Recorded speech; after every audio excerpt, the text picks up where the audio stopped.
Lumabas ka sa pinagtataguan mo! Tayo ang magtutos! Hindi ako natatakot sa iyo! Huwag mong hintayin na ilantad ko ang buong pagkatao mo! Tigilan mo ang babaeng ito!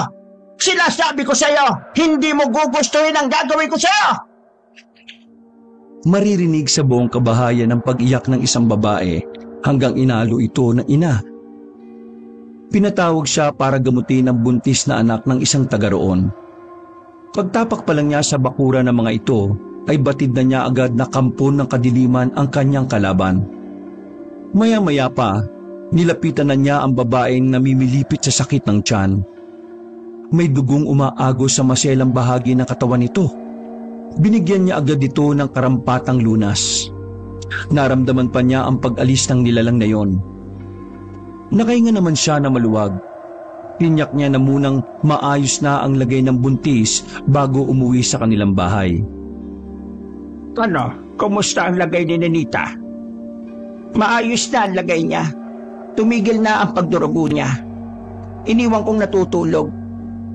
Ilang gabi na palang balisa dahil inaaswang. Kung hindi pa dinugo hindi pa malalaman ng mga magulang ang nangyayari. Sinabihan ko si Susan na magsunog ng gulong tuwing hapon. Kung may bestida ka kong itim o kahit tela, basta itim, balutin ka ko yung tiyan ng anak niya. Sino kaya ang umaaswang sa batang yon? Nakilala mo ba? Tinanong ko kung sino pa ang nakakasalamuhan ng anak nila. Sabi ni Susan, yung balai lang daw niya. Dumalaw kasi sa kanila noong isang araw. Nagtala daw ng mga gulay sa kanila. Hindi ba taga kabilang baryo ang balai niyang yon?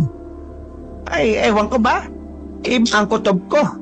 Binanggit pa lang ang pangalan ng balai niyang yun Tingin mo siya ang umaswang kay Nenita? Maaari. Tsaka yung asawa ni Nenita kanina, hindi makatingin sa akin ng diretsyo Iba ang kutob ko sa lalaking yon. Ang sinisilihan tuwing nasa malapit ako. Kung tama nga ang hinala mo, tsak na mag-iingat na sila sa mga kilos nila. Baka hindi rin alam ni Nenita kung ano ang pagkatao ng asawa niya. Malamang nga. Sabi kasi ni Susan noon nagkakilala lang sa sayawan sa kabilang barangay ang anak at yung lalaki. Tapos ilang buwan lang buntis na yung anak. Aba, ibang klase na nga kasi ang mga kabataan ngayon Hindi tulad noon. Oo nang binibilang bago sagutin ng babae ang lalaki. Talagang kinikilatis mabuti ang pagkatao. Yun katitigan lang at makasintahan. Ay nako, iba na nga talaga mga kabataan ngayon.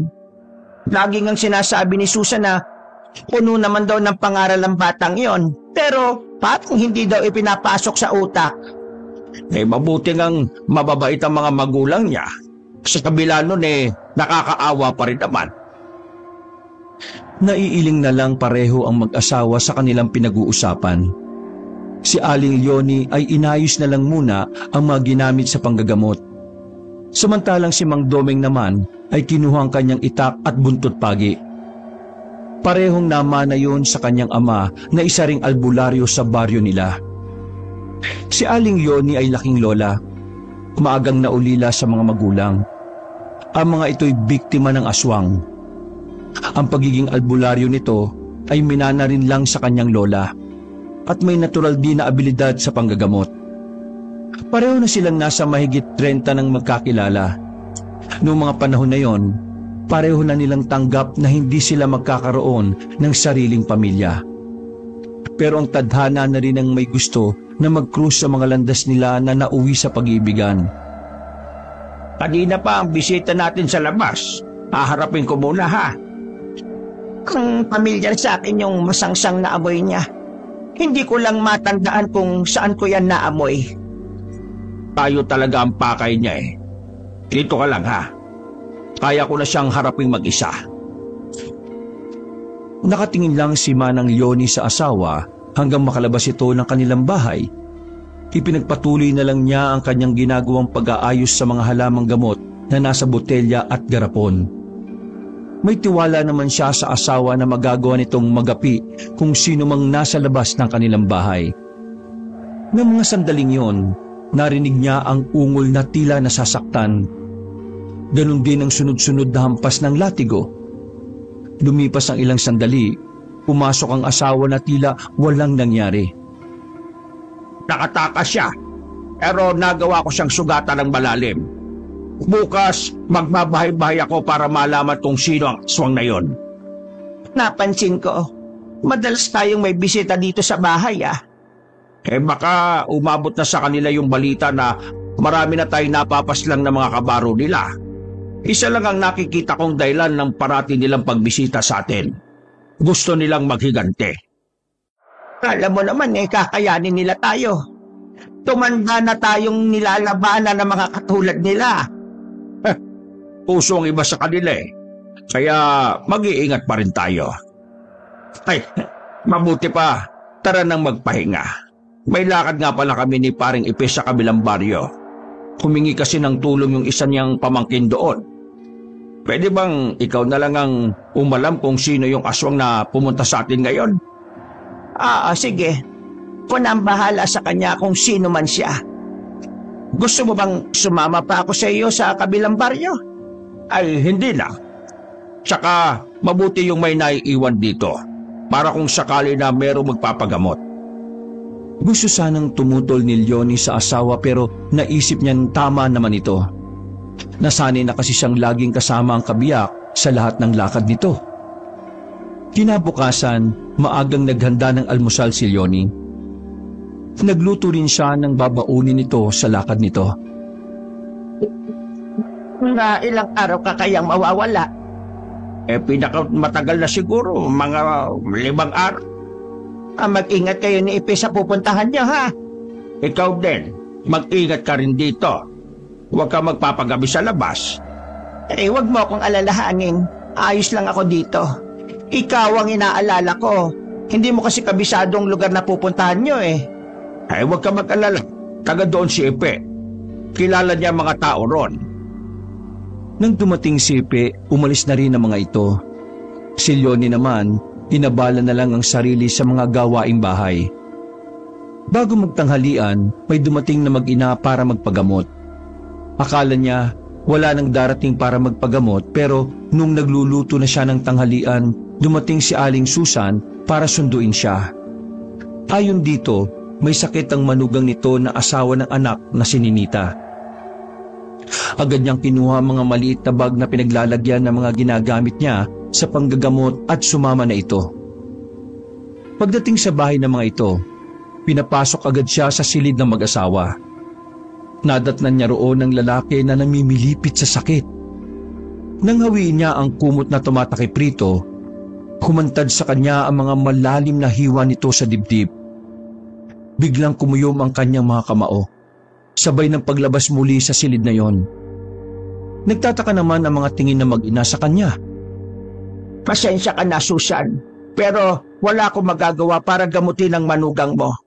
Dapat siguro tawagin niyo ang nanay niya para sa kanya itanong kung paano pagagalingin ang sugat ng isang aswang. Napaamang naman sa kanya si Susan at si Ninita. Bakas sa mga ito ang pagtataka. Hindi na niya hinintay na sumagot pa ang mga ito.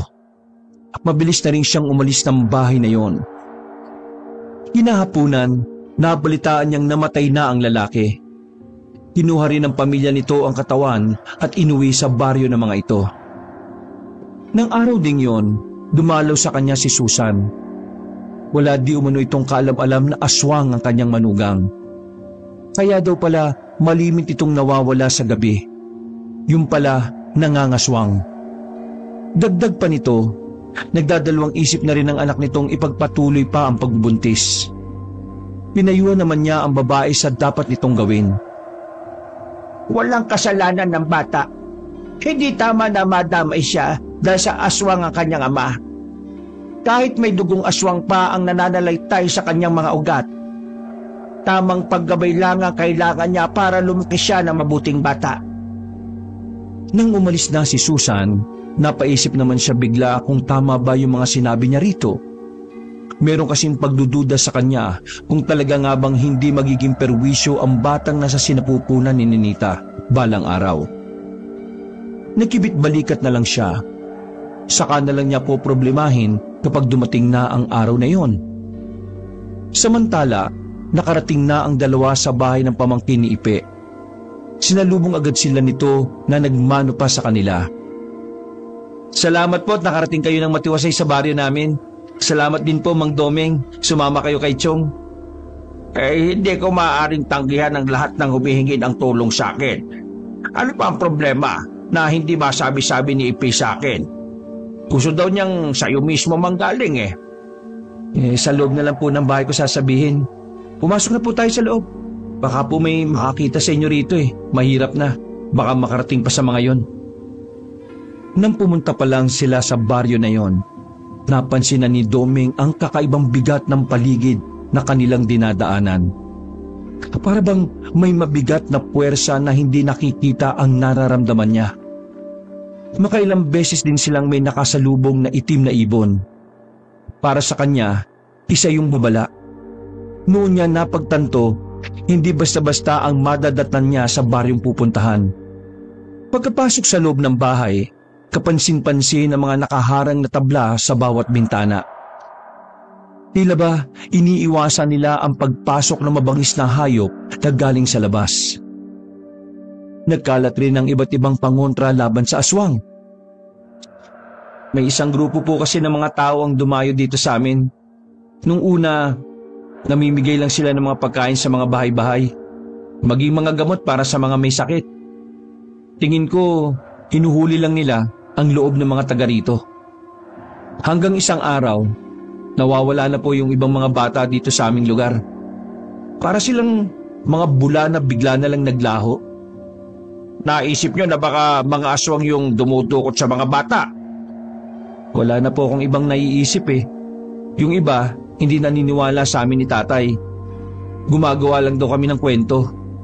Kahit nga ang kapitan namin eh, gusto na nilang palisin sa pwesto dahil sa pakikialam daw di umano nito. Ano kayo nang gusto mong gawin ko? Hindi kaya mapag-initan din ako, lalo't wala pa tayong ebidensya. Nabanggit po kasi kayong mag-asawa ni Chong kay tatay na magaling daw na mga albularyo. Hindi lang daw kayo magaling na manggagamot, pati daw ang pumuksa ng mga aswang. Tulungan niyo naman po ang mga kababaryo ko. Sige, tutulungan ko kayo. Poobserbahan ko muna mga kilos nila. Ba sila naglalagi? Sa isang kubo po, malapit sa may palayan. 20 minutos po ang lakaran papunta doon. Pupuntahan at kukumprontahin ko kagad sila. Ngayon pa lang po labis na ako nagpapasalamat. Kami po ng buong pamilya ko. Pinagandaan naman sila ng asawa ni Jopet ng makakain. Nakilala rin ni Domeng ang mga magulang nito at mga kapatid. Mga ilang kaanak na kapitbahay lang nila. Sinabi rin ng mga ito ang kanilang mga pangamba. Habang kumakain, marami pang tinanong si Domeng kay Jopet. Ilan sa mga yon, nakumpirma na mga aswang nga ang mga dayo na nasa baryo na yon. Tama ang ginawa nyo na paglalagay ng mga pangontra sa loob ng bahay nyo. Malaking tulong din yan, lalo't puro mga bata ang naririto.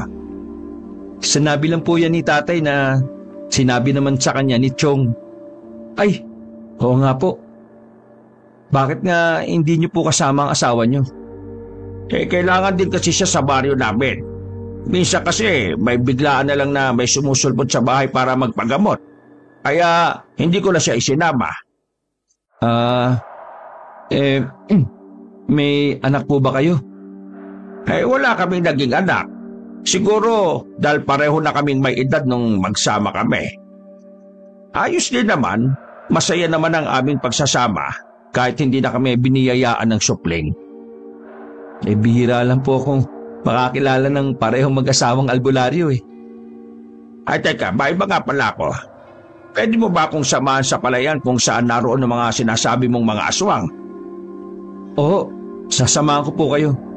Mamaya na po ba? Turo mo lang sa akin kung nasaan sila at pwede mo na akong iwan. Sigurado po kayo? Oo naman. Ayokong madamay ka kung sakaling may gawin silang marahas na hakbang. Baka po kailangan nyo rin ng tulong. Hihintayin ko na lang po kayo.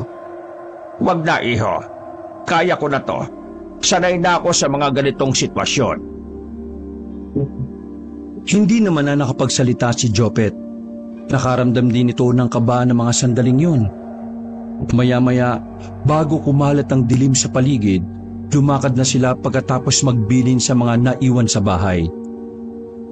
Malamig ang simoy ng hangin at walang maririnig na kahit anong huni ng kuliglig sa paligid. Ang paligid din ng kanilang dinaraanan ay puro talahiban. Sa isang daan din na hindi talaga pinupuntahan ng mga tao sila dumaan. Kaya panay ang hawi nila sa matataas na damo. May ilang minuto pa ang ginugol nila sa paglalakad bago narating ang isang palayan. Hinawi nila ang mga talahib sa kanilang harapan. Tumambad sa kanila ang isang kubo sa gitna ng parang. Madilim ang loob nun. Tila walang indikasyon na may nakatira. Natitiyak mo bang nandyan pa sila? Para kasing walang nakatira eh. Oho, natitiyak ko po. Yan nga po yung isa namin sa pinagtataka eh. Wala man lang silang sulo o gaserang ginagamit. Ni minsan din, wala kaming nakikitang usok sa kubo nila na nagluluto. Kaya nagtataka kami kung paano sila kumakain eh. At saan sila nagluluto. Hindi ako makapaniwala na dahil sa kuryosidad nagawa mong maniktik sa kanila. Delikado ang ginagawa mo, ha? Malakas ang pakiramdam ng mga yan. Kayong akala mo, naisahan mo sila ikaw pala ang naisahan nila. Ganun na nga po. Masyado lang po kaming nahihiwagaan sa kanila eh. Matatanda na po mga magulang ko at may pamilya din ako. Ayoko pong mapahamak sila kung may magagawa rin lang ako. Kaya ang mabuti pa umuwi ka na sa inyo. Ako nang bahala rito. Sige po. Hintay ko na lang po kayo. Hindi naman po ako mangingialam sa inyo eh. Hindi mo ako naiintindihan. Ayoko mapahamak ka. Kaya iwan mo na ako. Sige na. Huwag na sanang matigas ang ulo mo. Alalahanin mo, may pamilya ka. Sigurado po ba kayong kaya nyo na? Pan, sige na, buwi ka na. Aandap-andap naman ang kalooban ni Jopet na humakbang paatras. Ayaw sana niyang iwan ito pero alam niyang magiging sagaba lang siya doon. Nang mapag-isa, humakbang papalapit sa may kubo si Domeng. Wala pa rin siyang naririnig na anumang kaluskos sa paligid. Hanggang sa tuluyan na siyang lumapit sa mismong harapan ng kubo. Wala rin siyang naamoy na masangsang na amoy na laging nakadikit sa isang aswang kapag nariyan lang sila sa paligid. Biglang bumilis ang tibok ng puso niya. Bigla rin siyang bumalik sa pinanggalingan. Naabutan pa niya si Jopet na nagulat sa bigla niyang pagsulpot. "Oh, Mang Domeng, bakit to kayo bumalik?" "Isa itong patibong. Kailangan natin bumalik sa bahay ninyo." "Huh? Bakit niyo po nasabi yan?" "Pamaya ka na magtanong. Sana mabilis ang daan pauwi sa inyo."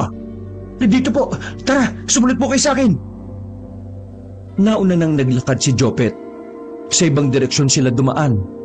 Mas masukal nga lang sa kanilang dinadaanan. Nagkasugat-sugat na rin ang mga mukha nila at katawan dahil sa mga dawang na dinadaanan nila. Kulang na lang din ay lumipat sila para makauwi na agad sa bahay. Lumipas ang nakakainip na sandali. Dumating din sila sa bahay. Ngunit ganun na lang ang panghihilakbot nila sa nadatnan. Butas ang ilang bahagi ng dingding ng bahay. Lumabas pa ang isang dambuhalang aso na may mapupulang mga mata. Kagat-kagat nito sa leeg ang nag-iisang anak ni Jopet. Kumahagulgol ng iyak ang lalaki habang sinisigaw nito ang pangalan ng anak. "Limaw ka! Nung ginuhay mo siya! Patayin kita!" Lalapit sa kanya. "Jopet!" Hindi na napigilan ni Doming ang lalaki sa pagsugod nito sa aswang. Inilabas naman niya ang kanyang buntot pagi. Bago pa niya madaluhan si Jopet, isang aswang ang biglang dumamba sa kanya na naging dahilan para matumba siya sa lupa. Nagpambuno sila nito hanggang makakuha siya ng tiyempo. Makailang ulit niya itong hinampas ng hawak na buntot pagi. Nang asmang tatakbo ito, hinugot niya ang punyal na nakasiksik sa bewang at saka inihagis rito. Sapul ito sa batok. Agad niyang nilapitan si Jopet na tumilapon sa malayo. Jopet, ayos ka lang. Kaya mong bibangon. Sakit ng likod ko. Parang nabalian yata ako. Yung pamilya ko. Yung anak ko. Kung ang bahala sa kanya, dadalhin lang kita sa ligtas na lugar. Walang kahirap-hirap na binuhat niya ito. Dumadaing din ito sa sakit ng katawan. Sa likod ng punong mangga, iniwan niya ito roon. Inilagay pa niya sa kamay nito ang kanyang punyal bago bumalik sa bahay. May 3 uri pa ng aswang ang kanyang nakaharap. Sabay-sabay na umatake ang mga ito. Nagawa siyang masugatan sa likod at braso. Sa kabila ng lakas at bangis na ipinamalas ng mga ito, nagawa pa rin niyang talunin ang mga yon sa huli. Nagawa niyang ipulupot ang kanyang buntot pagi sa leeg ng isa sa kanila bago yun hinila na naging dahilan para mapugutan ng ulo ang kasama nila. Gumulong pa ang ulo nito sa pagitan ng mga paa ng mga kasama. Nagkatinginan pa ang mga ito. Bago umangil na malakas, sabay na sumugod ang mga ito sa kanya. Pero nakahanda na si Domeng. Habang ang isa ay ginamitan niya ng buntod pagi, ang isa naman ay inundayan niya ng taga sa tiyan hanggang lumabas ang mga laman loob nito. Ang ilan sa mga kasamahan ng mga ito nahintakutan sa nasaksihan. Hindi nila inaasahan na may ordinaryong tao ang magagawa silang kalabanin. Nag-anyong mga hayop ang ilan sa kanila at saka tumakas. Hindi na tinangka ni Domeng na habulin ang mga yon. Naitukod pa niya ang kanang kamay nang maramdaman ang kanyang pagbagsak. Ilang sandali pa, pumasok siya sa loob ng bahay. Tumambad sa kanya ang nakakarimarim na tanawin. Nagkalat ang dugo at ibang parte ng katawan at mga laman loob sa paligid. Nakarinig siya ng mga ungol. Malapit sa may kusina. Naroon si Ipe na may hawak pang gulok sa kamay. Sa likod nito, ang 2 matanda. Marahil, pinoprotektahan nito ang mga ito. Puno ng sugat ang katawan nito at may malalim na sugat sa bandang dibdib. Gagamutin kita, pare. Huwag ka na muna kumilos. Kukunin ko lang ang gamit ko sa panggagamot. Tanging magtsuhin lang ang nakaligtas ng gabing yon. Labis ang paghinigpis ng 2 sa nangyari sa buong pamilya nila. Sa burol ng pamilya, nagwala si Jopet nang makitang papunta ang mga kapitbahay. Anong ginagawa niyo rito? Nung humihingi ng tulong ang pamilya ko, hindi ba na kayo lumabas ng bahay niyo? Hindi niyo man lang sila nagawang sinuluhan. Tapos ngayon pupunta kayo para makiramay? Umalis kayo! Hindi ko kailangan ng pakikiramay niyo! Umalis na kayo! Tungo ang mga ulo ng mga kapitbahay ng ilan pa sa kanila ay mga kamag-anakan ng mga nasawi. Narinig naman nila ang pagsalakay ng mga aswang sa bahay nila. Pero walang may lakas ng loob na lumabas para tulungan ng mga ito. Lahat sila takot na takot. Kulang na lang takpan nila ang mga tenga para hindi marinig ang pagmamakaawa ng pamilya. Lalo na ng pagpalahaw ng mga bata. Walang nagawa ang mga ito kundi tumalikod na lang. Bumalik na lang sila sa kani-kanilang bahay. Nang araw na yon, inilibing ang mag-anak na kinabibilangan ng mga magulang ni Jopet at ng mag-ina niya. Mga nakababatang kapatid ng edad ng bunso ay 10 taong gulang. Alam kong masakit ang nangyari. Pero wala na tayong magagawa kundi tanggapin ang naging kapalaran nila. Hindi ko man lang sila naprotektahan. Lalo na ang mag-ina ko. Wala akong kwenta. Mahina. Walang silbi. Sana kasama na lang nila akong namatay. Ano pang silbi ng buhay ko kung wala na sila? Huwag mong sisihin ang sarili mo. Hindi mo kagustuhan ang nangyari sa kanila. Magpakatatag ka higit ngayon. May dahilan kung bakit ka nakaligtas ng gabing yon. Nakaligtas ako para habang buhay magdusa sa pagkawala ng buong pamilya ko. Yun na lang ang magiging papel ko sa mundong ito. Hindi mo kailangang madaliin ang paghilom ng sugat sa puso mo. Hayaan mong panahon ang gumawa noon. Hindi umimik si Jopet. Napahagulgul lang ito ng malakas. Niyakapan nito ang krus na kahoy kung saan nakahimlay ang kanyang mag-ina. Hinayaan na lamang ni Doming ang lalaki na magluksa sa harapan ng mga puntod na mga mahal nito sa buhay. Dinausap naman niya si Ipe na iniinda pa rin ang mga sugat na natamo nito. Hindi pa rin makakilos na maayos ang lalaki. Nagpaiwan na lang ito sa bahay.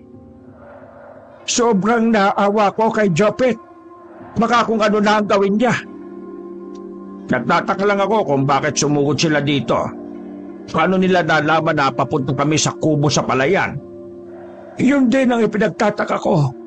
Kalahating oras pa lang kayong nakakaalis naramdaman ko na ang malakas na kalabog sa taas ng bubungan.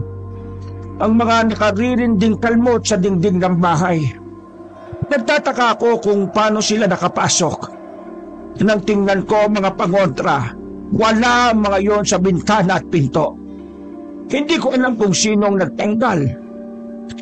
Napabilis na mga pangyayari. Yung mga bata agad ang pinunteriya nila. Wala akong magawa. Sobrang lalakas nila. Akala ko nga'y katapusan ko na rin. Isang himala na nakaligtas ako. Pero bakit kaya ang bahay lang na to ang sinalakay nila? Bakit hindi ang ibang kabahayan? Hindi ko alam.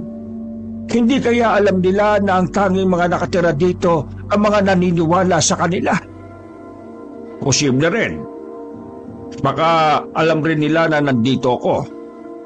Naramdaman nila ang presensya ko. Kung hindi kaya ako pumunta rito sasalakay kaya sila sa bahay na ito. Wala kang kasalanan. Kaya ka nga nandito para tumulong. Ayos lang ba kung maiwan muna kita rito? Bakit? Saan ka pupunta? Sa kubo sa may palayan. Hindi na ako nakapaghintay na muli silang makaharap. Gusto ko na silang pagbayarin sa mga ginawa nila. Nag-iingat ka. Tsak na inaabangan ka na rin nila. Babalik rin ko kaagad. Hintay mo na si Jopet. Baka pauwi na rin yon. Sinabihan ko rin siya na huwag siyang magpapagabi sa labas. Bago umalis, tiniyak muna ni Doming na ligtas ang kaibigan kung sakaling hindi agad siya makabalik. Nilagyan niya rin ng mga pangontra ang buong bahay. Tiniyak niyang hindi yung basta-basta matatanggal. Habang nasa bukuran nga, isang kawayan na pinatulis ang ibinaon niya ng kalahati sa lupa. Maya-maya umalis na siya. Habang patungo sa kubo sa may palayan, nakaramdam na siya ng kakaibang atmosfera sa paligid. Nang marating ang kubo, isang magandang babae ang nadatnan niyang nagsisiga. Kung ekspresyon ng mukha nito habang nakatingin. Nang sumulyap siya sa bintana ng kubo, isang babae naman ang sumungaw doon. Kagyat din itong umalis doon. Maya-maya, may 3 lalaki ang pumanaog sa may kubo. Hindi makatingin ang mga ito ng diretso sa kanya. Napansin din niya na may mga sugat ang mga ito sa katawan. May bahid pa ng dugo ang telang nakabalot sa braso nito. Binibigyan ko lang kayo hanggang ngayong araw para lisanin ang baryo na to. Walang kapatawaran ang ginawa ng mga kasama nyo sa pamilyang yon. Hindi ko idadamay ang iba sa inyo. Maliban sa iyo na may sugat. Magtutuos tayo ngayon. Kahit wala na ang mga kasama nyo, maniningil pa rin ako sa iyo. Kitang-kita ni Doming ang takot sa mga mata ng mga ito. Nabigla rin siya nang humarang ang matandang babae kanina. Naglulumod ito habang nagmamakaawa na lubayan niya ang anak nito. Nangako ang mga ito na lalayo na sa lugar na yon at hindi na magpapakita pa. Matagal na tinitigan ni Doming ang matandang babae. Bigla din siyang naguluhan sa dapat niyang gawin. Samantalang kanina, buo ang loob sa gagawin sa mga sumalakay na aswang kagabi. Bago umuwi, hinintay muna ni Doming na makalayo ang mga aswang na yon. Napag-alaman niya, ang pamilya na lang na yun ang natira. Ang iba ay napas lang na niya kagabi. Aminado ang mga ito na plano nila na pamugaran ang baryo na yon at gawing pagkain ng mga taga roon. Nga lang, nasira yon nang hindi nila makuha ang loob ng pamilya ni Jopet. Ipinatawag pa nga siya na siyang dahilan kung bakit naggitngit sa galit ang mga ito. Pagdating pa lang daw niya sa lugar, may mga mata nang kasunod sa bawat galaw niya. Naisip niya, sana hindi niya pagsisihan balang araw ang ginawang desisyon na hayaan ng makaalis sa mga ito. Pag-uwi ng bahay, wala pa rin doon si Jopet. Nag-aalala na nga ako sa batang iyon. Kaya kahit kirot pa ang sugat ko nagtanong-tanong na ako sa mga kapitbahay kung nakita ba nila. Simula ng araw kanina, hindi pa nila ito nakikita. Babalikan ko na lang siya sa sementeryo. Baka naroon pa siya. Teka, ayan na yata si Jopet. Paglingon ni Doming sa may daan, pasuray-suray na naglalakad si Jopet. Sinalubong na niya ito. Saan ka ba nanggaling ha? Saan ka naginom? Di ba sabi ko umuwi ka na? Wala kang pakialam. Nandito ka ba? Umuwi ka na sa inyo. Total naman wala rin silbi ang pagpunta mo rito. Namatay pa rin ang buong pamilya ko. Jopet, huwag mong pagsalitaan ng ganyan si Doming. Siya ang nagligtas sa atin, makakalimutin mo. Bakit kasi hindi niya nagawang iligtas ang pamilya ko Kung may gusto sa nangyari, tanggapin mo na lang ng maluwag sa dibdib mo ang nangyari. Hindi. Palibasa kasi hindi kayo nawalan Hindi niyo alam ang nararamdaman ko. Kaya ikaw, bumalik ka na sa parang pinanggalingan mo. Tapos na ang mission mo. Wala ka nang gagawin pa dito. Hindi ako aalis hanggat hindi nagiging maayos ang lahat. Maayos? Wala na nga ayos kasi wala na ang pamilya ko Hindi mo mga ako? Pilit mawala ni Jopet sa pagkakahawak ni Doming. Pasuray-suray itong naglakad hanggang makapasok sa silid nito. Humingi naman ng dispensa ang mga tingin ni Ipe sa kanya. Unang humihingi ng dispensa sa ginawa ng pamangking ko sa iyo. Hindi niya alam ang mga binitiwan niyang salita. Masyado lang siyang nasaktan sa nangyari. Naiintindihan ko naman siya.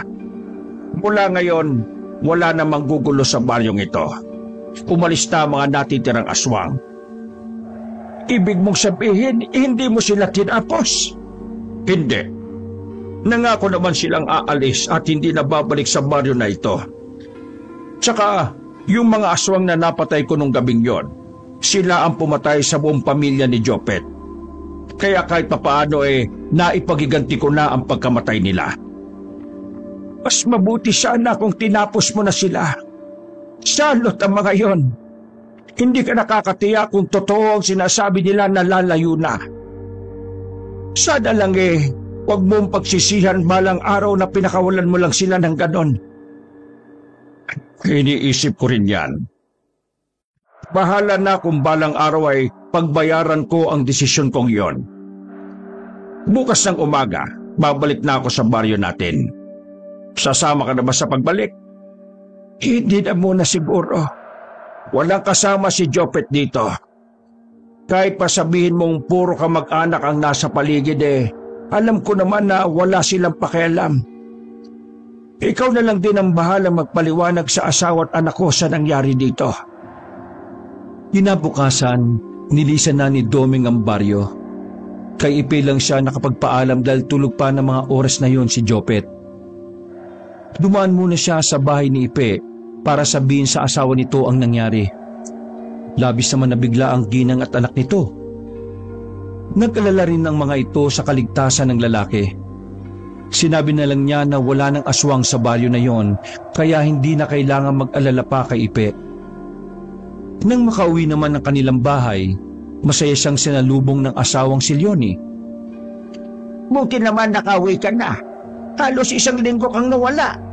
Nag-aalala na nga ako Konti na lang talaga gusto na kitang sundan sa baryong pinuntahan mo. Ay, kung alam mo lang ang nangyari. Hindi ba naging maayos ang pagpunta mo doon? Muling bumuntong hininga si Domeng. Inakbayan pa nito ang asawa habang papasok sila ng bahay nila. Kinuwento niya ang buong pangyayari hanggang sa naging desisyon niya na hayaan na lang na makalayo ang mga aswang na yon. Ano? Hinayaan mo lang ng ganun lang. Halos ubusin nila ang isang pamilya.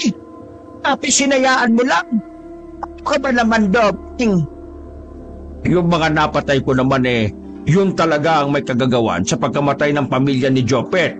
Kita! Sakin pa rin nila yon. Kung bumalik sila, balikan ka. Sige nga, hindi ka ba nag-iisip, ha? Traitor ng mga yon. Hindi mo sila pwedeng asahan na tutupad sa napagkasundan ninyo. Akong harapin ng konsekwensya ng ginawa ko. Paano kung ibang tao ang balikan nila? Kung ibang tao ang bayad? Huwag ka nga mag-isip ng ganyan. Posibilidad lang yung sinasabi ko. Ikaw talaga, ang lambot kasi ng puso mo minsan Dapat nilulugar mo rin. Tama ka. Mali ako. Dapat tinapos ko na lang sila. Pasensya na hindi ako nag-isip talaga nung oras na yon. Ipanalangin na lang sana natin na wala nang masamang mangyari sa baryo na yon. Hindi na nakipagtalo pa si Domeng sa asawa para hindi na humaba ang usapan. Labis naman siyang nakonsensya sa nagawa. Lumipas ang isang linggo. Nabalitaan ni Domeng na umuwi sa baryo nila ang kaibigang si Ipe. Kaya agad niya tong pinuntahan sa bahay nito. Buti nakauwi ka na dito sa atin. Oo. Hindi naman ako pwedeng magtagal doon at nandito ang pamilya ko. Kumusta na pala si Jopet? Unti-unti na rin niyang natatanggap ang nangyari. May pagkakataon pa rin na nagpapakululong sa alak. Tuluyan na rin hindi niya kinausap ang mga tao doon. Gusto ko nga siyang isama rito pero tumanggi. Mas gusto raw niya na doon para lagi niyang binibisita ang pamilya niya sa sementeryo. Nung nandun ka ba, wala ka bang napansin na kakaiba? Wala naman. Simula nang umalis ang mga aswang na yon sa baryo, tumahimik na doon. Kaya lang, sinanay na rin ng mga tao na maagang magkulong sa loob ng kanilang bahay. Alam mo ang totoo niyan, binabagabag pa rin ako ng konsensya ko dahil sa ginawa ko. Tapos na yon. Baka nga tama naman yung ginawa mo na hayaan na lang sila. Kung tutuusin, katulad lang din natin sila. May karapatan din naman silang mabuhay. Tama ka dyan, pre. Mabuti naman naiintindihan mo na ako. Hindi katulad ni Leonie na galit sa akin nung malaman ang ginawa ko. Mas matigas kasi ang puso noon kaysa sa iyo Sinabi mo pa. Nalaman ko nga yung ginawa niya doon sa asawa ni Nenita. Hindi niya talaga ginamit. Nabanggit nga yan ng asawa ko.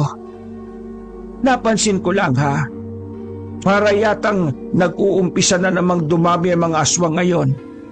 Iba ang kutob ko sa nangyayari. Napansin ko nga rin yan Pinagmamasdan ko nga tuwing gabi ang buwan sa langit. Wala naman ako nakikitang pagbabago. Baka sadyang dumadami na lang sila ngayon. Mabuti na nga lang dito sa baryo na to kayo nakarating mag-asawa. Hindi na natatakot ang mga residente dito. Tahimik naman ang baryo natin, maliban sa nangyari kay Ninita. Oo nga pala, ayos na ba mga sugat mo? Oo, tuyo na nga ang iba Itong malapit na lang sa puso ko ang medyo masakit pa rin kapag nabibigla ako ng kilos. Mabisa talaga yung mga halamang gamot mo. Mabuti naman at magaling na mga sugat mo. O paano? Uwi na muna ako. Gusto lang kitang kumustahin. Kapag magaling na ako pwede na tayong tumagay ng alak.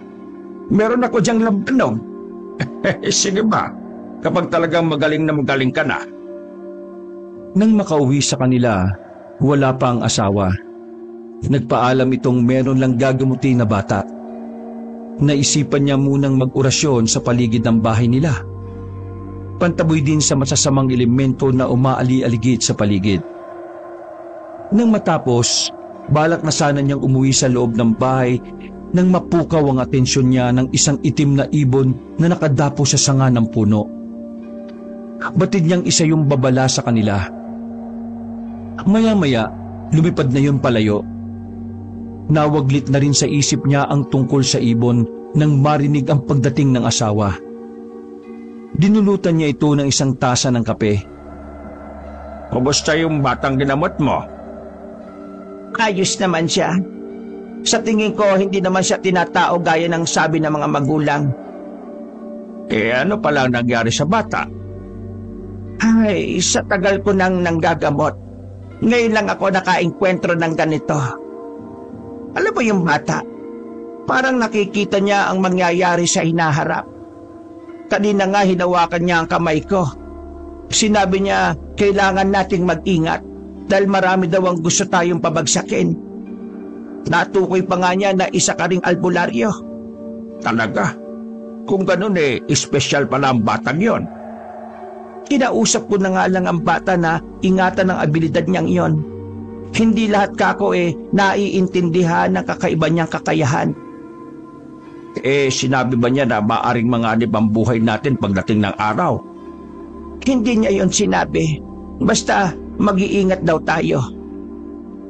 Alam mo ba kanina, meron akong nakita na itim na ibon. Batid mo naman na kapag nagpapakita sa akin ang ibon na yun isa yung babala. Sa tingin mo, may kinalaman kaya ang naglipa ng aswang? Siguro, sila lang naman ang madalas nating makaharap kumpara sa ibang mga elemento. Noong gabing yon, parehong tamilmil sa pagkain ang mag-asawa. Pareho kasi nilang iniisip ang mangyayari sa kanila sa mga susunod na araw. Hanggang sa paghiga ay pareho pa ring mulat ang kanilang mga mata. Iniisip mo ba yung tungkol sa mga sinabi ng bata? Oo. Nakakaramdam ka rin ba ng pagod? Oo naman. Hindi na tayo bumabata Pakiramdam ko nga, kung hindi dito sa tangan kong mutya, matagal na akong nakabaon sa lupa. Ito na lang ang nagpapalakas sa akin. Nagtataka lang naman ako kung kailan naman kasi tayo umidad na ng ganito. Siyang sigasig naman ng mga aswang na maglipa na. Hanggang magkasama tayo, hindi nila tayo matatalo. Iisa ang lakas at kapangyarihan natin. Alam ko naman na sa bawat isa tayo humuhugot ng lakas. Wag na muna nating alalahanin ang mga bagay na hindi pa nangyayari. Matulog na tayo. Sige na. Natulog ang mag-asawa na may ngiti sa mga labi. Sa paglipas kasi ng panahon, hindi pa rin kumukupas ang damdamin ng bawat isa. Kinabukasan, ganun pa rin ang gawain ng mag-asawa. Abala pa rin sila sa panggagamot sa mga taong pumupunta sa kanila. Isang gabi, habang nililigpit ni Doming ang kanyang mga gamit sa panggagamot, isang panauhi nang biglang dumating sa kanilang bahay. Jopet, anong ginagawa mo dito? Pumiso ka muna. Ito nga pala ang asawa kong si Leonie. Magandang gabi po sa inyo. Pasensya na po kung gabi na ako nakapunta. Kailan ka pa dito sa baryo namin? Kahapon lang po. Nagdadalawang isip po ako na pumunta dito Hindi po kasi maganda yung mga nasabi ko noon. Pasensya na po Lasing lang ako noon. Ay, huwag mo nang pakaisipin ang bagay na yon. Naintindihan ko naman ang kalagayan mo noon Kaya nga po pumunta muna ako kina Chong Pakiramdam ko kasi kung nandun ako sa amin, lalo kong nalulunod sa sobrang kalungkutan. Tama yung naging desisyon mo, iho. Huwag kang magpalunod sa sobrang kalungkutan. Walang buting na idudulot yan sa'yo. Tipid lang nang umiti si Jopet. Hindi na rin ito nagtagal pa sa kanilang bahay. Yun lang daw ang sadya nito sa kanila. Kita pa rin sa mukha nito ang pagdadalamhati at pangungulila. Napansin din ni Doming ang mabilis na pagbagsak ng katawan nito. Ang bata pa niya para mawalan ng mag-ina. Sinabi mo pa, buong pamilya niya ang nawala sa kanya sa isang iglap. Alam ko mahirap ang pinagdaraanan niya, pero nakikita ko sa aura niya na matatag siya, kayang lampasan ng kalungkutan na umaalipin sa kanya ngayon. Yun din ang palagay ko. Panahon na nga lang talaga ang kapagsasabi. Nang gabing yun, nakaiga na sila sa papag. Nakaramdam ng pagkaalinsangan ng mag-asawa. Kakaibang init ang panahon ng kanilang nararanasan ng mga sandaling yon. Hindi na nakatiis na hindi bumangon si Domeng. Kinuha niya ang kanyang buntot pagi na nakasabit sa may dingding. Si Leonie naman ay bumangon rin at kinuha niya ang garapon ng asin at nagsaboy sa lahat ng sulok ng bahay nila. Sinundan pa niya ng tingin ng asawa na galit na pumanaog sa kanilang bahay. Lumabas ka! Ako ang harapin mo! Huwag ka magkusnilim! Nakakamoy ko ang masang sampang amoy kaya hindi ka maaaring makapagtago sa akin! Sa likod ng bahay nila, lumabas ang isang mabalahibong nilalang. Nanlilisik ang mga mata nito sa pagkakatitig sa kanya. Nararamdaman ni Doming ang matinding galit sa mga mata nito. Nang sumugod yun sa kanya, agad niyang iwinasiwas ang hawak na buntot pagi nito. Parang napapasong nagkikisay ang aswang sa lupa. Pero pilit itong bumabangon at muling sumugod kay Domeng. Makailang beses niya itong hinataw hanggang sa hindi na gumagalaw. At nang lalapitan niya ito, nang biglang nagpalit ng anyo ito. Naging pusang itim ito at tumakbo palayo. Akmang hahabulin niya ito nang pigilan siya ni Leonie. Hayaan mo na siya. Kilala ko kung sino siya. Alam ko kung saan siya makikita. Kilala mo? Sino ba siya? Ang palain ni Susan. Nandito siya para gumante. Ipaubaya mo na siya sa akin. Kunang bahala. Kinabukasan din, pinuntahan ni Leonie ang balain ni Susan na sa kabilang baryo nakatira. Malayo pa lang sa kubo nito, naamoy na niya ang nabubulok na amoy sa loob ng bahay nito. Isang hakbang na lang ang layo niya sa kubo nang biglang lumabas sa matandang babae. Matalim ang titig nito sa kanya habang nakakuyom ang kamao. Nandito ko para makipag-usap ng mahinahon sa iyo. Kung hindi mo kami titigilan, hindi lang yan ang aabutin mo sa amin. Alam mong wala kang laban. Pangkaraniwan ka lang na aswang. Hindi mo taglay ang lakas ng iba mong kauri. Hindi naman nakahuma ang matandang babae. Lingid rito, gumawa ng guhit si Leonie sa lupa. Hindi yung basta guhit lang. May kasama yung orasyon na oras na tumapak ito sa labas ng guhit, mamamatay ito. Nang tumalikod, may gumuhit ng ngiti sa kanyang mga labi. Nang mga sumunod na araw, wala na silang balita rito. Sang hapong yon, sinundo si Leonie ni Susan. Manganganak na raw ang anak nito na si Nenita. Maliban kasi sa pagiging albularya, may alam din sa pagpapaanak si Leonie. Walang kumadrona sa kanilang lugar. Kaya naman tuwing may manganganak, siya na rin ang ipinatatawag. Kinuha lang niya ang mga gamit at sumama na siya kay Susan. Pagdating sa bahay, namimilipit na sa sakit ang babae. Naliligo na rin ito sa pawis. Maganda kayo ng mainit na tubig. Ihanda nyo rin ang iba pang kakailanganin sa panganganak ni Ninita. Hindi maganda ito. Hindi pa naman niya kabuwanan. Sumunod naman si Susan sa sinabi niya. Pinalabas na rin nito ang ibang nasa silid ng babae. Pinahiran niya ng langis ang tiyan nito. Pero nagulat siya nang biglang maglabasan ng mga malalaking ugat sa tiyan nito. Umaalon-alon rin yon. Naglaho na rin ang luha at sipon ni Ninita dahil sa walang tigil nito sa pag-iyak. Ilang oras din bago nito nailabas ang sanggol sa sinapupunan nito. Ngunit kasabay ng pagpalaho ng sanggol ay ang pagpanaw ni Ninita. Halos mabaliw-baliw si Susan habang yakap ang wala ng buhay na anak.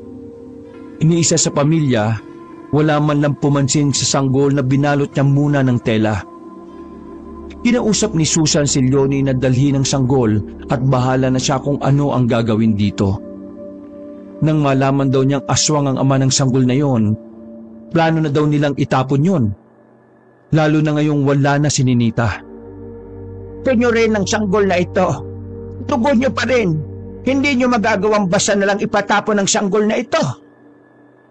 Matalim lang na tinitigan ni Susan ang sanggol na patuloy sa pagpalahaw. Tila nararamdaman ito na wala na ang kanyang ina at hindi siya tanggap sa pamilyang yon. Sa huli, walang nagawa si Leonie kundi ang dalhin ng sanggol pagdating sa bahay. Nagulat pa si Domeng sa kanyang dala. Agad niyang ipinaliwanag ang mga pangyayari. Ang sama naman nila. Bakit kailangan nilang idamay ang bata? Hindi matanggap ang sanggol na to dahil aswang ang ama. Kahit pa, inosente ang bata na yan. Hindi pa niya alam ang mangyayari. Hindi niya ginusto na mabuhay sa mundong ito. Ay, wala na tayo magagawa pa. Nandito na ito. Ano ang gagawin natin sa sanggol na ito? Hindi ko naman maatim na gawin ang ipinag-uutos ni Susan. Hindi naman siya pwedeng mamalagi sa atin. Hanapan kaya natin ang pamilyang kukupkup sa kanya. Pero wag mo siya nang kakalimutan na may dugong aswang ang batang ito. Ano kung dumating yung panahon na siyempre ipapampun natin siya sa kakilala natin? Yung makikita natin ang paglaki niya, tayo ang magiging gabay niya para hindi siya maligaw ng landas. Pero kanino naman?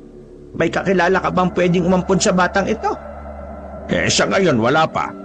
Pero may isang tao akong naiisip. Pansamantala munang inalagaan ng mag-asawa ang sanggol hanggat hindi pa sila nakakahanap ng maaaring mag-alaga. Isang umagang yon, habang karga ni Leonie ang sanggol at pinapatulog nang dumating si Jopet. Baka sa mukha nito ang gulat na may makitang sanggol sa bahay nila. Kanino po yung sanggol na yan? Apo niyo po ba? Hindi. Ano kasi, ang totoo niyan, maagang naulila ang sanggol na ito. Naghahanap nga kami ng bagong pamilyang kukupkup sa kanya eh. Alam mo naman na matanda na kami pareho ni Domeng. Hindi na namin kaya mag-alaga ng ganitong sanggol. Ganun po ba? Pwede po ba patingin ng sanggol? Ano naman? Lalaki ang sanggol na ito. 1 linggo pa lang siya sa amin. Sobrang liit niya. Kawawa naman pala siya, no? Maagang naulila. Pareho pala kami ng naging kapalaran. Baka gusto mong ampunin. Ho? Papaampon niyo po sa akin? Sigurado po kayo? Oo naman. Tingin ko sa iyo kapapalaki mo ang batang to na maayos. Pareho kasi ang naging kapalaran nyo ng sanggol na ito eh. Kung wala pong maghahabol gusto ko pong ampunin ng sanggol na yan. Ay huwag ka mag-alala. Wala ng pamilya ang sanggol na ito. Iyong-iyo na siya. Naku, maraming salamat po. Huwag po kayo mag-alala. Mamahalin at aalagaan ko ang sanggol na to na parang tunay kong anak. Baka sa mukha ni Jopet ang saya ng mga sandaling yon. Hiniliheli pa niya ang sanggol na nasa kanyang braso. Nagkatinginan naman ng mag-asawa bago ibinalik ang tingin kay Jopet at sa sanggol. Nang araw na yon, inuwi na ni Jopet ang sanggol na anak ni Ninita. Walang kamalay-malay ang lalaki na may dugong aswang ang bata na siyang labis niyang kinasusuklaman. Sa isip niya, balang araw matutulungan siya ng sanggol na yon na maipagiganti ang buong pamilya. Nag-aalala ako sa sanggol. Tama kaya na kay Jopet natin ibinigay? Alam natin na kinasusuklaman niya ang mga aswang. Paano kung malaman niya na may dugong aswang ang nananalaytay sa ugat ng sanggol na yon? Wala ka nang magagawa pa.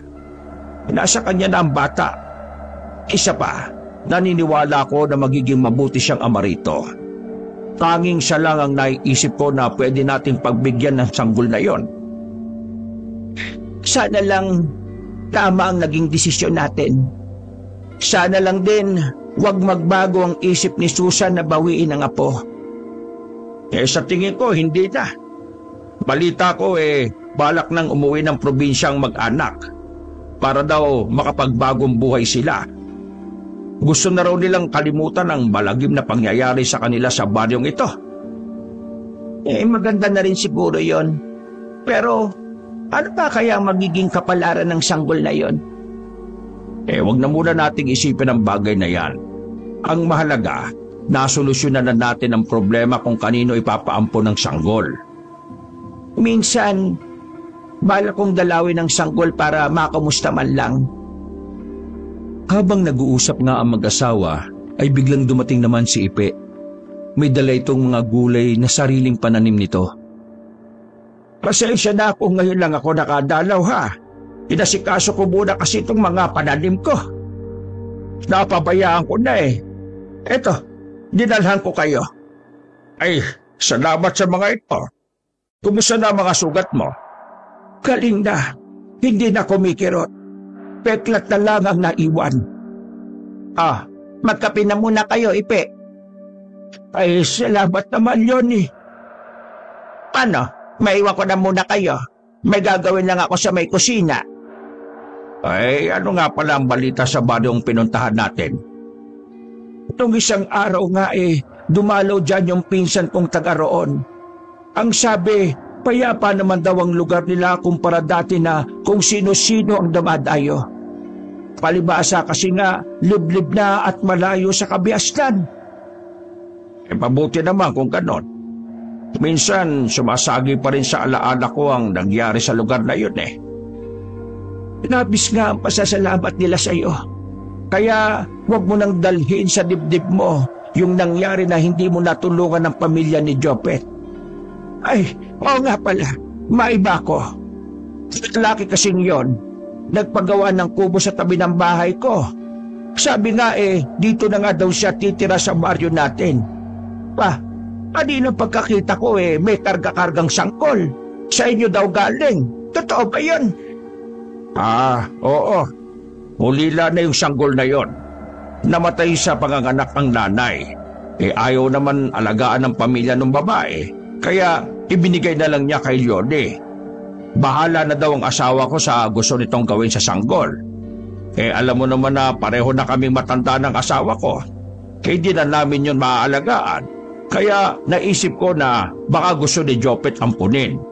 Para kahit papaano maibsan ang pangungulila niya sa pamilyang nawala. Matanong ko lang. Iisa lang kasi ang napabalita rito sa atin na namatay sa panganganak. Huwag mong sabihin na anak ni Ninita ang sanggol na yon. Ganun na nga. Pero hindi namin yung sinabi kay Jopet. Tingin kasi namin makakabuti na wala siyang alam. Total, palis na rin ang buong pamilya ni Susan sa baryo natin Teka lang. Lalo akong naguluhan Di ba may kumalat dati na aswang ang asawa ni Ninita kaya nga namatay yon? Di umano na huling nangangaswang? Walang katotohanan ang balitang yon. Katunayan na gamot pa ni Leone yung lalaki. Hindi na nga lang naagapan pa. Ay, ganun pa. O sige, naniniwala na ako sa'yo. Si Leone naman pala ang gumamot sa lalaking yun Chismis lang pala ang balitang yun. Pero bakit ayaw alagaan ni Susan ang sanggol? Abay, punya yun Hindi ko na kasi alam kung ano ang dahilan niya. Siguro dahil alaala ng sanggol na yun ang pagkamatay ng pinakamamahal na anak. Nahirapan kasing ipanganak yun ni Ninita dapat ngay alagaan pa nila yun dahil yun na lang ang alaala ni Ninita. Ay, hindi ko saklaw ang pag-iisip nila. Kahit tama tayo, kung yun naman ang gusto nila wala tayong magagawa pa. Ang importante may bago ng pamilya ang sanggol. Tingin ko nga ang sanggol na yun ang magpapabago kay Jopet. Buti nga para matigil na ang paglalasing niya gabi-gabi. Ay nako, pati kami kasi nabubulabog ng ingay niya. Kaya nga pinayagan ko nang magtayo ng kubo sa tabi namin. Huwag ka mag-alala. Ngayong may anak na siya, hindi na yun makakaisip uminom. Tatawa-tawa lang naman si Ipe sa kanya. Hindi na rin nagtagal ang lalaki sa kanilang bahay. Maya-maya, nagpaalam na rin ito. Dadaanan pa daw kasi nito ang asawa at anak sa bahay ng kapatid nito. Tinanaw na lamang niya ang lalaki habang naglalakad palayo. Magdadapit hapon pa lamang ng mga oras na yon, si Leonie naman ang tumabi sa kanya. Narinig ko yung naging usapan niyo. Hindi nga tayo nagkamali na kay Jopet ibigay ang sanggol na yon. Sana nga. Malalaman natin yan paglaki ng bata. Hindi pa rin maalis sa isip ko yung pagkatao ng sanggol na yun eh. Ay nako, huwag mo nang isipin yan. Ay, tignan mo. Ang dami palang gulay na dinala ni Ipe. Dadalawa lang naman tayo eh. Maubos kaya natin to. Oo naman. Kailangan natin ubusin. Aba, ang mahal ng gulay ngayon. Buti nga may nagbibigay sa atin. Hindi na tayo bibili pa. Sa bagay nga, totoo naman. Biyernes nga pala ngayon. Maiwan muna kita dito, ha? Tumango lang si Leonie sa asawa. Tuwing Biyernes talaga, pumupunta si Doming sa isang tahimik na lugar. Doon siya nag-uurasyon para sa kanyang mutya. Inabala na lamang ni Leonie ang sarili sa pagluluto ng kanilang makakain. Habang hinuhugasan ng mga gulay na bigay ni Ipe, nang bigla siyang matigilan. Ramdam niya kasi na may nilalang na hindi nila kauri ang nasa paligid. Hinugot niya ang karit na nasa dingding at saka lumabas ng bahay. Naroon ang isang lalaki. Kahit normal ang anyo nito, batid ni Leonie ang tunay nitong pagkatao. Mali ka yata ng bahay na pinuntahan. Walang buntis dito. Hindi naman buntis ang sadya ko eh. Nasaan ang sanggol? Ang anak ni Ninita. Ha? Bakit mo hinahanap dito? Walang sanggol sa bahay na ito. Wag mo kong paglalangan, babae. Alam kong ikaw ang kumuha sa sanggol na yon, kaya ibigay mo na sa akin. Ba nakakaintindi? Talagang sanggol sa bahay na ito. Talagang ayaw mong sabihin, ha? Sige! Nawala. Ang bilis naman niyang kumilos. Ako bang hinahanap mo? Napunta sa likuran ko. Iwan mo ko. Hindi. Sabi mo muna sa akin kung nasaan ang sanggol. Hindi ko nga alam. Lalong humigpit ang hawak ng lalaki sa liig ni Leonie. Iniangat pa siya nito. Nabitiwan na niya ang hawak na karit. Ramdam niya na konti na lang ay mauubusan na siya ng hininga. Mula kung saan may humagis na punyal rito pero mabilis nito yung nahuli. Oo, nandito na ang asawa mo. Bilis naman niya. Kawal mo ang asawa ka! Eh di pangawalan. Napasigaw naman si Doming na makita kung paano nito inihagis ang asawa. Tumama ang katawan nito sa dingding ng kanilang bahay. Napuno naman ng galit ang dibdib ni Doming. Matalim niyang tinitigan ng lalaki na nakangisi pa sa kanya. Sino ka ba? Ano kailangan mo sa atin? Kailangan ko ang sanggol ni Ninita. Ibigay niyo sa akin. Ano? Hindi ko alam ang sinasabi mo. Huwag ka na magmang-maangang pa. Kasawa mo ang nagpaanak kay Ninita. Ibigay niyo sa akin ang sanggol. Hindi niyo naman siya kauri. Sinabi ko nang hindi ko alam ang sinasabi mo. Matigas kayo mag-asawa, ha? Sa harapan ni Doming, nagpalit ng anyo ang lalaki. Sa kauna-unahang pagkakataon sa buhay niya, nakaramdam siya ng takot. Ang nasa harapan niya kasi, ang isa sa pinakamalakas na uri ng aswang. Tinitigan niya ito mula sa napakaputi at mahabang buhok, maskuladong pangangatawan at maitim na kulay ng balahibo. Ayon sa sinasabi ng ama niya noon, hindi lang malakas at maliksi itong kumilos. Kinatatakutan din di umano ito ng kapwa aswang dahil hindi lang laman ng tao ang kinakain nito kundi maski kapwa aswang. Isa kang bulan! Sa itsura mo, mukhang ngayon ka lang nakatagpo ng katulad ko. Alam ko na mo sa sanggol kaya mo hinahanap. Gusto mong kainin ng inosyenteng sanggol na yon. Alam ko kumakain ka ng kapwa mo aswang. Alam mo naman pala kung gusto niyo pang mabuhay, ilabas nyo na ang sanggol. Kahit halugugin mo pa ang buong bahay namin, walang sanggol rito. Isang nakakalokong tawa ang pinakawalan nito bago tumingin ng matalim sa kanya. Si Leonie naman, nang makabawi, kinuha ang buntot pagi ng asawa at inihagis nito sa kanya. Hindi na hinintay ni Doming na unang sumugod ng kalaban. Siya na ang unang gumawa ng hakbang. Makailang ulit niya itong inasinta at hinataw pero mabilis nitong nailagan ng mga pag-atake niya. Habol ang hininga na huminto muna si Doming. Sa kanya hinawakan ng kwintas sa kanyang leeg. Kumusal siya ng mahinang dasal. Tsaka siya muling umatake sa kalaban. Nagawa niya itong tamaan sa bandang braso. Pumiksi lang ito. Tila hindi man lang nasaktan sa ginawa niya. Si Leonie naman, kinuha ang karit na nalaglag sa lupa. Habang abala ang dalawa, pinahiran niya yun ng katas ng kalamansi. At saka yun ibinigay sa asawa. Ginamit din yun ni Doming panangga sa kalaban.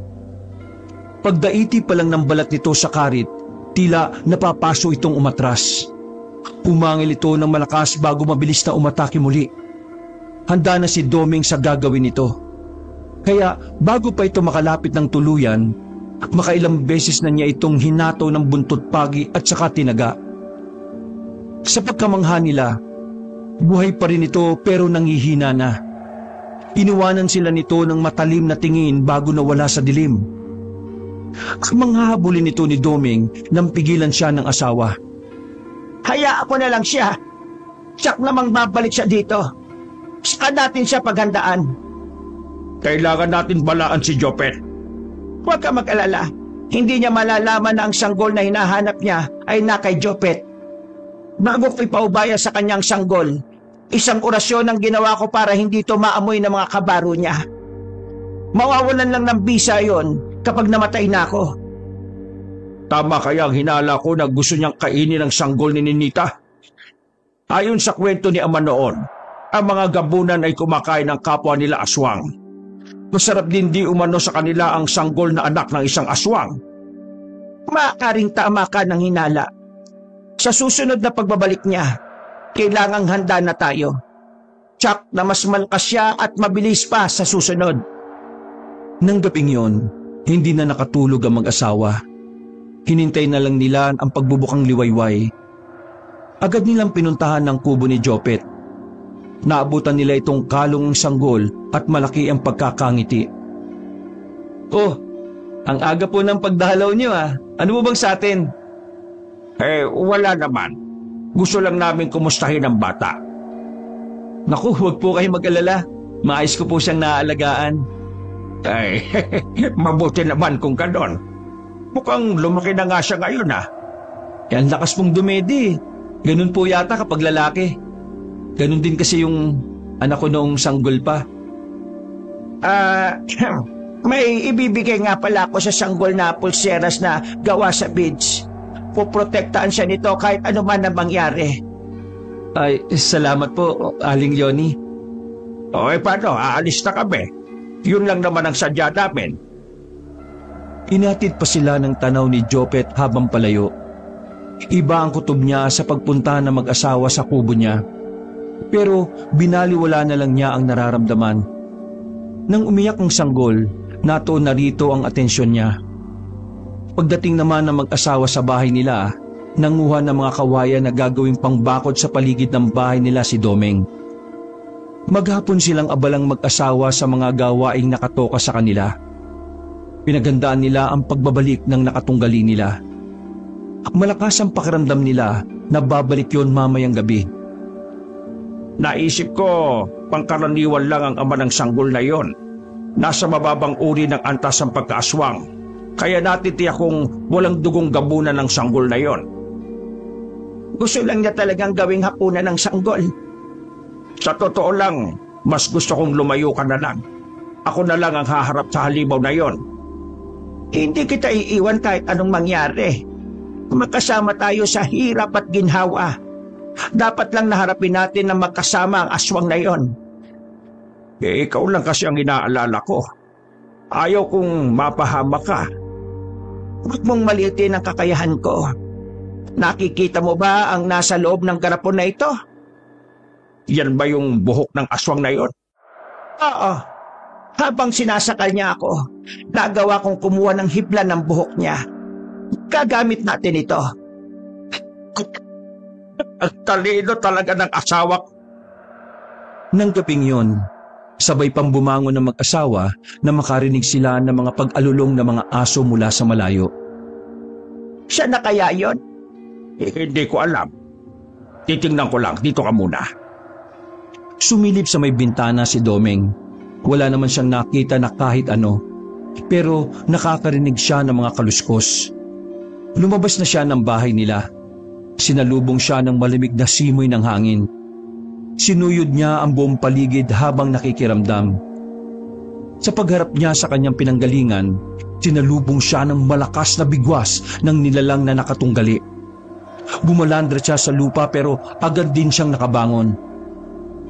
Magbabayad ka sa ginawa mo. Gagawin ko kayong pagkain ng asawa ko. Hindi ba magagawa yan? Hindi mo kami matatalo. Ha!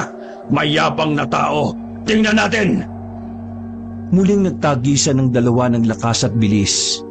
Kahit may edad na si Mang Domeng, nagawa pa rin niyang makipagsabayan ng bilis sa kalaban. Makailang ulit din siyang tumilapon. Sobrang tigas din ang balat ng kalaban. Ayaw tumalab ng kanyang punyal na gamit niya. Sandaling pumikit si Domeng at umusal ng isang dasal. Kausap niya ang tanga na mutya. Nakaramdam siya ng kakaibang lakas ng katawan. Para bang may nakakapaso sa loob nun. Hindi na niya hinintay na muling makasugod ang kalaban. Sunod-sunod na atake ang ginawa niya rito. Anong nangyayari sa akin? Pagalaw. Sawa mo may gawa nito, ano? Saan siya? Sabi ko sa'yo, hindi mo kami kaya. Kung mamalitin ang kakayahan ng asawa ko. Mukha lang siyang mahina pero tuso yun. Alisin niyo ang mahikang bumabalot sa akin. Inuutosan kita, lalaki. Di mo ako alipin, kaya wala kang karapatan na utusan ako. Kapag nakawala ako rito, tatapusin ko na kayo. Hindi na mangyayari yon. Dahil ngayon pa lang, tatapusin na kita. Nanlaki naman ng mga mata nito sa pagkakatitig sa kanya. Sa ilang sandali, naaninag ni Domeng ang takot sa mga mata nito. Pilit din itong kumakawala pero kahit anong gawin ito, nagmistulang estatwang bato ito na nakatayo lang. Kinuha ni Domeng ang punyal, ibinaon nito yon sa mismong dibdib kung nasaan ang puso nito. Dinukot niya yung gamit ang kamay. Kulay itim yon na may malalaking ugat. Mabilis din ang pagpintig nun. Hinayaan lang ni Domeng na mahulog yun sa lupa at saka niya inapakan hanggang madurog. Hinihingal na napasandal na lang sa pader ng bahay si Domeng. Ramdam niya ang panginginig ng mga tuhod ng mga sandaling yon. Domeng, ayos ka lang. Oo naman. Medyo napagod lang ako. Malakas talaga siya sa lahat ng nakalaban ko. Hay, natapos na rin sa wakas. Wala namang gugulo pa sa atin. Tinulungan na siya ni Leonie na makapasok sa loob ng bahay. Ramdam pa rin niya kasi ang panghihina ng katawan. Mukhang maraming enerhiya ang nawala sa kanya. Isang linggo rin na hindi naglalabas sa mag-asawa. Sa loob ng mga nagdaang araw, hindi lang sila isang beses pinuntahan ng isang aswang. Katulad ng nauna, hinahanap din ng mga ito ang sanggol ni Ninita. Ano kaya ang meron sa sanggol na yon? Anong espesyal sa kanya? Hindi ko alam. Pero yung isa, napaamin ko bago malagutan ang hininga. Kailangan daw nilang sanggol dahil yun daw ang susunod na pinuno ng lahat ng mga aswang. Ha? Anong ibig sabihin nun? Parang naalala ko sa kwento ni Ama. Kada isang taon daw, merong isisilang na espesyal na sanggol na may kakaibang lakas at kapangyarihan. Kahit daw ang pinakamalakas na aswang na nabubuhay sa mundo, hindi ito magagawang talunin. Yun marahil ang dahilan kung bakit hinahanap ng gabunan na yun ang sanggol. Nais niya itong patayin para hindi matupad ang propesiya. Pero ano naman nilang nalaman na yun na nga ang sanggol na yon? Ay, hindi ko rin alam. Baka may kakayahan talaga silang malaman ang bagay na yon. Kailangan natin puntahan si Jopet. Mabawiin natin sa kanya ang bata. Ngunit pagdating nila sa kubo ni Jopet, wala na doon ang lalaki at ang sanggol. Sinabi ng tiyuhin nilang si Ipe na kahit dito hindi nagpaalam ang lalaki kung saan nagpunta. Pinuntahan nila ang baryo kung saan nakatira si Jopet. Ayon sa mga nakatira doon, matagal lang hindi nagagawi roon ng lalaki simula nang lumipat sa bahay ng tiyuhin. Nanlulumong umuwi na lang ng bahay ang mag-asawa. Saan natin sila hahanapin? Wala na akong maisip na lugar na pwede nilang puntahan. Maliban na lang kung lalayo sila at magbabagong buhay sa ibang lugar. Ano ba kasi ang nasa isip ng lalaking yon? Kaya nga sa kanya ko ibinigay ang sanggol dahil akala ko dito lang sa baryo natin siya titira. Hindi ko akalain na itatakas niya ang bata. Marahil mabuti na rin yon. Kahit papano hindi manganganib ang buhay nila rito. Hindi pa rin sang-ayon si Leonie sa sinabi ng asawa. Hindi niya matanggap na maiisahan sila ni Jopet. Hindi lumilipas ang 1 linggo na walang bumibisita sa kanilang bahay. Katulad ng araw na yon, may araw pa lang naroon na naman ang mga aswang na naghahanap sa sanggol. Oh, napaaga naman yata ang punta ninyo. Hindi ba dapat mamayang gabi pa kayo? Nagkatitigan naman ng tatlo. Bago sumingasim na sumugod kay Domeng. May mga uri talaga ng aswang na kahit araw ay may kakayahang magpalit ng anyo at umatake sa mga tao. Naabutan ni Leonie ang asawa na ibinabaon sa lupa ang 3 katawan ng aswang. Hindi talaga nila tayo titigilan. Mapupuno na ng kanilang mga katawan ng bukuran natin. Mas gusto ko na rin to, kesa naman ang mga inosenteng tao ang atakihin nila. Naisip ko na umalis lang tayo dito. Magkalayo-layo para hindi na nila tayo masundan pa. Saan naman tayo pupunta kung sakali? Umuwi na lang tayo sa isla namin. Makakapanggamot pa rin naman tayo doon. Maraming uri ng halamang gamot ang doon lang tumutubo. Isa pa, wala ka na namang kamag-anak na nasa baryong ito. Kahit pa paano doon naroon pa ang iba kong kamag-anak. Sige, hayaan mo. Pag-iisipan ko. Kailangan mo pang pag-isipan. Kumipigil sa'yo. Gusto ko kasi sanang dito na tumanda at mamatay sa baryong ito, kung saan nakalibing ang mga magulang at lolo ko. Iniisip ko lang naman ang kaligtasan natin. Sabi mo nga, matatanda na tayo. Hindi habang buhay kaya natin makipagsabayan sa lakas sa mga kalaban natin. Nakakaramdam na rin ako ng pagkahapo. Ang gusto ko lang naman manggamot ng mga may sakit, hindi ang lumaban sa mga kampo ng dilim.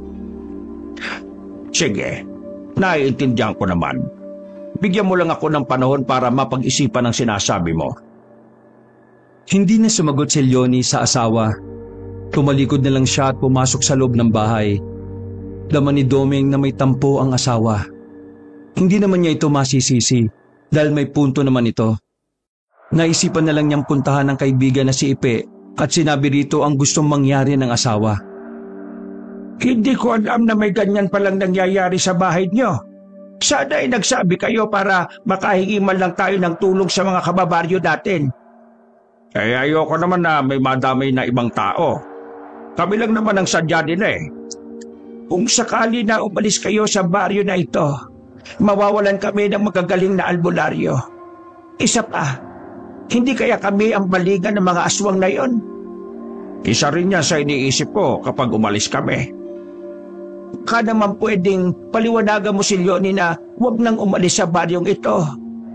Kamo kami. Wala naman kaming ibang inaasahan kundi kayo lang na mag-asawa. Yun naman kaming iwan sa ere. Sige, huwag ka mag-alala. Ipapaalam ko sa iyo kung ano man ang magiging pasya ko para makapaghanda ka na rin. Nang makauwi ng bahay, hindi naabutan ni Domeng ang asawa. Hinintay pa niya ito. Ngunit nang magagabi na, hindi niya maiwasan ang kabahan. Hindi pa kasi nangyayari na inabot ng dilim sa labas ang asawa. Maliban na lang kung merong manganganak. Ang bilis din ng tibok ng puso niya ng mga oras na yon. Agad niyang kinuha ang buntot pagi at punyal. Lumabas siya ng bahay at binaybay ang makipot na daan palabas sa lugar na yon. Ngunit hindi pa man siya nakakalayo, may humarang na sa kanyang dinaraanan. Nakayuko ito kaya hindi niya makita ang mukha. Sa di kalayuan, narinig niya ang sigaw ng asawa. Takmang tatakbo siya sa direksyon kung saan niya narinig ang sigaw ni Leonie nang may biglang humarang. Nang mag-angat ito ng mukha, puno ng balahibo ang mukha nito at namumula-mula ang mga mata. Sinasabi ko na nga ba ayaw niyo talaga kaming tigilan, ha? Si Doming na ang unang umatake rito. Mabilis naman niya itong napatumba. Saka siya nagmamadali na pinuntahan ng asawa. Halos madurog ang puso niya nang makita itong pinagtutulungan ng 3 pangkaraniwang aswang. Pagkakita sa kanya, nagpalit ng anyo ang mga ito bilang mga hayop at saka nagkanya-kanyang pulasan sa iba't ibang direksyon. Leonie, gising! Oo, ayos lang ako. Buti dumating ka. Ano ba kasing ginagawa mo dito? Sinundan na kita dahil nag-aalala ko na wala ka pa sa atin. Nanguha lang ako ng mga halamang gamot. Bigla na lang silang sumulpot. Hindi nga nila tayo titigilan. Tama ka siguro na kailangan na nating lumayo sa lugar na ito. Hindi tayo aalis dito. Makasama natin silang lalabanan hanggang sa sila na mismo ang sumuko. Ha? Sigurado ka? Pero ang akala ko'y Buo na ang pasya ko. Hindi tayo aalis sa lugar na ito. Hindi natin iiwanan ng mga taong umaasa sa atin. Naluluha na lang na niyakap ni Doming ang asawa. Nagpatuloy ang buhay na mag-asawa. Nang gagamot sa umaga at sa gabi ay hinaharap ang mga aswang na nais na sila'y mabura sa mundong ibabaw. Sa hirap at ginhawa, lagi pa rin silang magkasama. Kagaya ng sumpaan nila noong sila ay ikasal at magkasama. Wakas. Lumabas ka sa pinagtataguan mo!